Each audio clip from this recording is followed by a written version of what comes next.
Olá pessoal, meu nome é Nelson Curi Filho, fundador do Fórum Brasileiro da Família Empresária, e hoje eu vou entrevistar o Hugo Nissenbaum, que é especialista em Talent Performance da Grant Thornton, hoje considerada uma das 5 maiores empresas de consultoria e auditoria do mundo.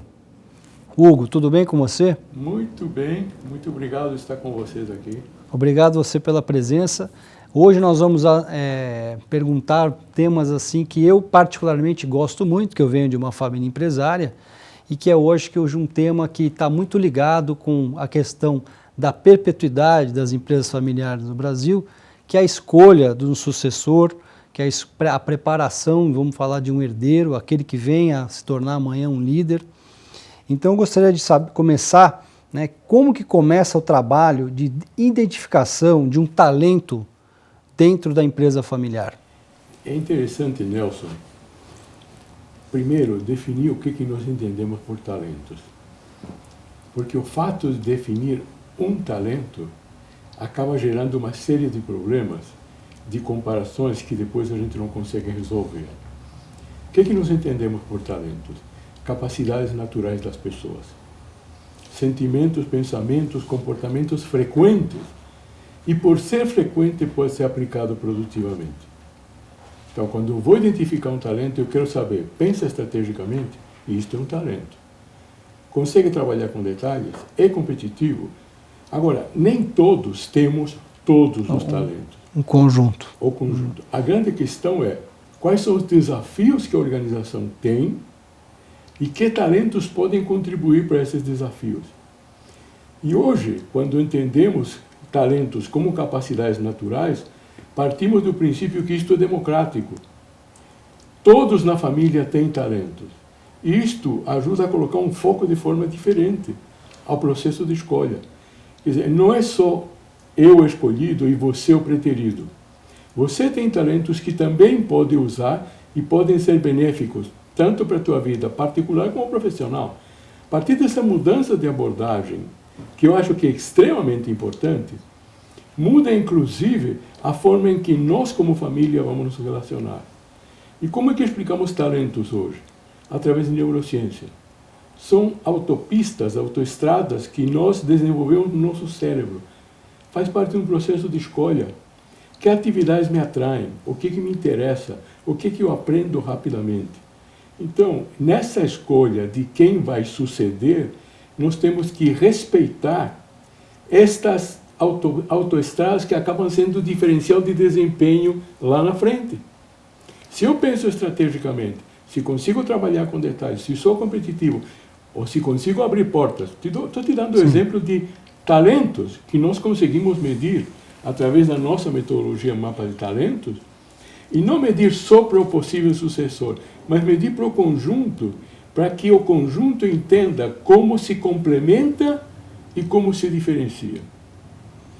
Agora, você diria que você tem que respeitar a vocação desses indivíduos, mas como identificar qual a verdadeira vocação antes de colocá-lo dentro da empresa familiar? Então, é muito legal. O processo de identificação começa já na hora em que estas pessoas começam a se educar e formar.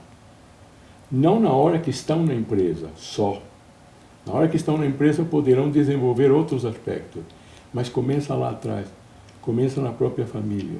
Trabalhando o que nós entendemos que são pontos fortes, não só do indivíduo, como também da própria família. Ou seja, que talentos estão distribuídos dentro daquela família ou das famílias, que conhecimentos e habilidades vamos adquirir e qual é a vivência, qual é a experiência. E aí entra o aspecto de o que eu vou precisar em termos de quilometragem rodada dentro da empresa para poder chegar lá. Mas o processo começa muito antes. Ou seja, a gente pode dizer que começa até na infância, observando como essa criança, vamos dizer, ela se comporta. E como os pais trabalham a educação dos filhos. É um aspecto muito interessante, Nelson, porque depende de como a família se comunica. Nós temos 5 elementos muito interessantes que nos ajudam a identificar bem-estar. E a família que consegue gerar bem-estar ao longo consegue um processo de sucessão muito menos traumático, muito mais harmônico. Mais saudável, sim. Mas, ok. Primeiro, a quantidade de emoções positivas ou negativas que existem naquela família. E aqui um aspecto muito interessante, que tem uma razão matemática. Quantas comunicações positivas eu tenho dentro e quantas críticas? E a razão na empresa é de 4 para 1, de 3,9 para 1. Ou seja, se eu quero te dar um feedback negativo, eu tenho que pelo menos ter te preparado com 3 positivos. Não falsos, autênticos. Porque falso você identifica. Para que você possa incorporar esses aspectos positivos. Então o que você vai criando? Você vai criando um ambiente positivo. De olhar a metade cheia do copo, e não a metade vazia. E quando todos começam a olhar a metade cheia do copo, o que acontece? As brigas, os egoísmos, começam a desaparecer porque entendemos que temos um projeto comum. Segundo elemento, engajamento, qual é o compromisso, o que é que nós queremos como família. Terceiro, o que é significativo para nós. Okay? Relacionamento é só pelo prazer ou também entra um aspecto de valores, com quem nós queremos cultivar. E o quarto é realização, onde nós queremos chegar. Então, se estes assuntos começam a ser conversados dentro da família, lá atrás, as coisas lá na frente fluem muito, muito melhor. Faz sentido? Faz sentido. E como você começa são vários assuntos, né? É uma complexidade, porque o ser humano não é uma coisa totalmente racional, ainda mais empresa familiar, que é uma pura emoção, né? Nós estamos lidando com seres humanos. Como que a gente pode identificar, dentro desses N talentos que uma família tem, o possível sucessor, ou aquele que tenha mais talento? Ótimo. Primeira coisa a fazer, qual é a estratégia da empresa? Para onde ela quer ir? Ou seja, qual é o plano, para onde ela quer chegar daqui a 5, daqui a 10 anos. Esse é um primeiro elemento. Tá? Se nós não temos isto claro, aonde nós queremos ir, possivelmente o sucessor que a gente venha a escolher não será a pessoa mais adequada. Segundo elemento, que este possível sucessor tenha 4 características que são extremamente necessárias para o momento mundial que nós estamos vivendo e que hoje é conhecido como VUCA. Volatilidade, uncertainty ou incerteza, complexidade e ambiguidade. Ou seja, ele consegue lidar com esses 4 elementos. Mais um aspecto, aonde ele quer ir. Então, ou seja, vimos o estratégico lá em cima, vimos algumas qualidades que ele tem que ter. Sim. Agora, aonde ele quer ir? Aí vamos olhar, além dos talentos e os pontos fortes que ele pode ter, mais 3 elementos. Qual é o propósito dele? O que é que ele quer? O que é significativo para ele? Ou seja, o que ele quer deixar para os pais, para a empresa, ou seja, o que é importante de fato para ele. E um terceiro elemento que às vezes é mais importante que inteligência, vontade, garra. E isto comprovado hoje em dia. Às vezes você diz, eu vou escolher a pessoa mais inteligente. Nem sempre o mais inteligente tem o melhor desempenho. Porque vontade, e hoje em dia, medido isto, Nelson, tem a ver com autocontrole e disciplina. Ou seja, eu posso me destacar além dos outros, não só pela inteligência, mas também pela quantidade de esforço e energia que eu coloco nas atividades que eu vou fazer. E por isso o propósito e o significado são extremamente relevantes.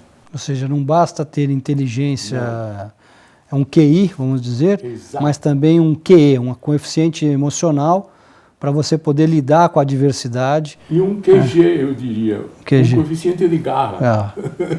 Tá? Um QG, um coeficiente de garra, um QV, se você quiser, um coeficiente de vontade. Esse é extremamente importante. Mas tem mais coisas aí. Se nós vamos olhar não só o que ele quer, vamos analisar que perfil de líder ele tem. E aí, saindo de perfis ideais, porque não existem. Hoje em dia a MIT mostrou basicamente que existem 4 grandes capacidades de liderança: visão, inovação, contextualização e relacionamento.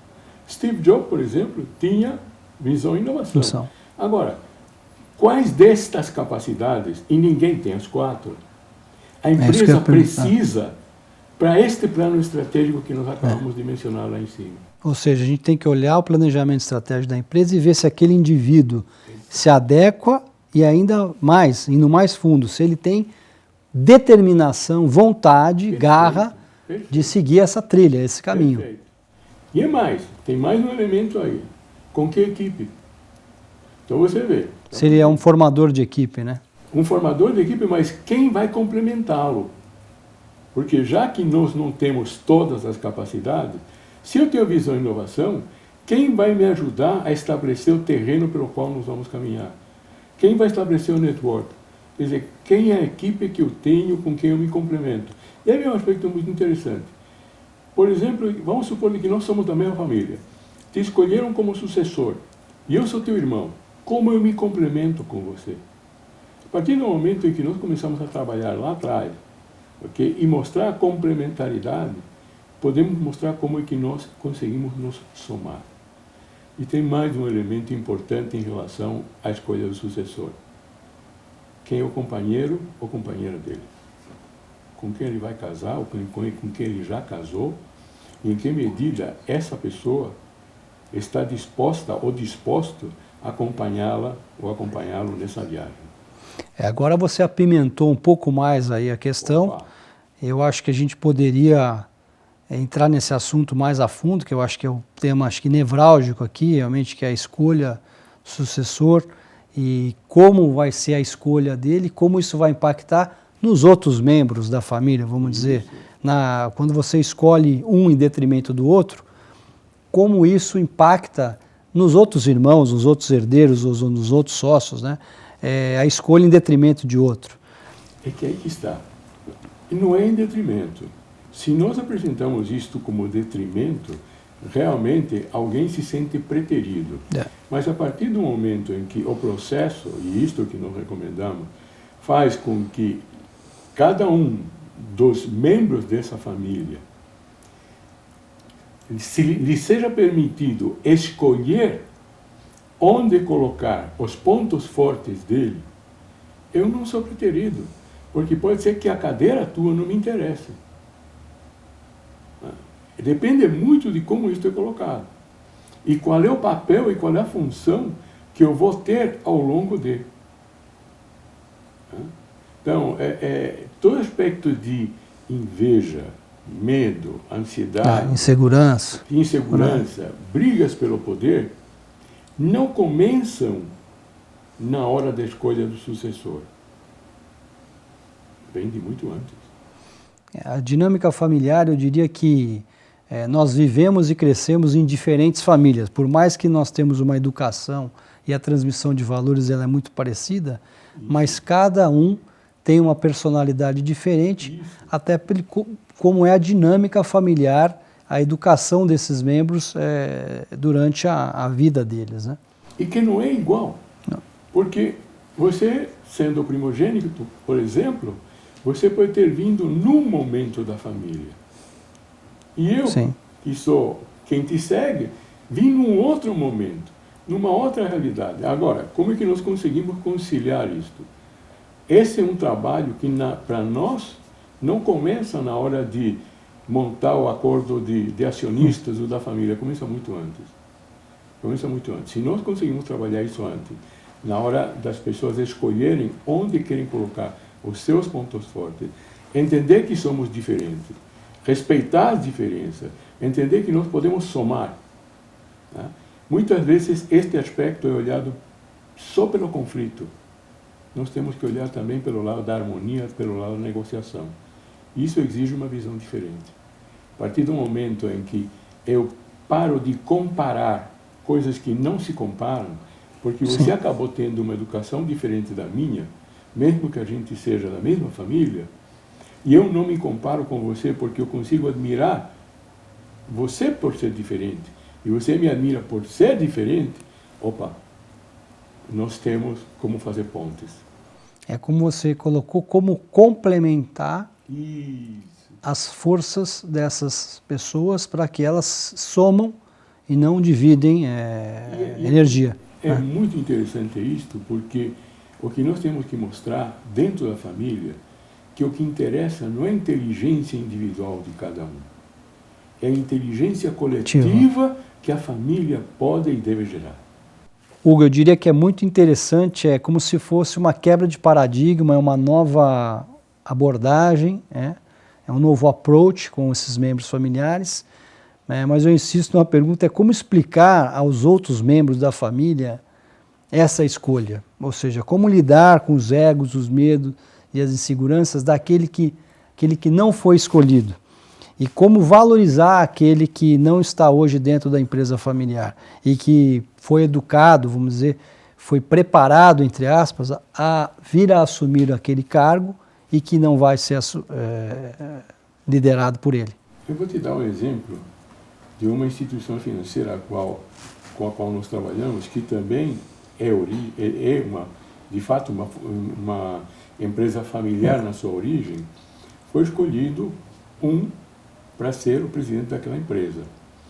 O que essa empresa fez foi cuidar da ocupação e das atividades de cada um dos outros membros da família, de forma que se sintam, primeiro, cuidados, que estejam produzindo, que sejam felizes naquilo que estão fazendo, e isto acaba atenuando, em gênero, número e grau, aquela sensação de eu fui preterido. Quer dizer, talvez o meu irmão ou a minha irmã foi a melhor coisa que pode ter acontecido para a organização, porque também eu estou fazendo aquilo que faz parte do meu propósito, o que é significativo para mim, e me permite aproveitar o que existe de melhor em mim. Na medida em que eu me conheço e me aceito, todo esse aspecto acaba tendo um peso muito menor. Você diria que é somente através de um processo de individuação, de autoconhecimento de cada um desses membros e um respeito à individualidade, como a gente já colocou aqui, que eles possam se sentir não de forma preterida, mas sim incluídos. Incluídos e úteis. E úteis. Porque eles terão um papel seguramente no conselho da família, mas é importante que eles se sintam úteis na sociedade na qual eles estão inseridos. É maravilhoso, acredito que se as famílias começarem a olhar por esse prisma, diria que N conflitos seriam evitados, em que hoje há uma destruição de valor enorme. A base da economia brasileira são as empresas familiares. Infelizmente, nós temos uma estatística muito ruim em relação à sucessão, à perpetuidade, né? Muito poucas empresas, não diria que nem 10% chegam à terceira geração. E eu afirmaria que os problemas não são muitas vezes a falta de ferramentas, mas sim a forma com que é tratado esses assuntos, vamos chamar, velados, né?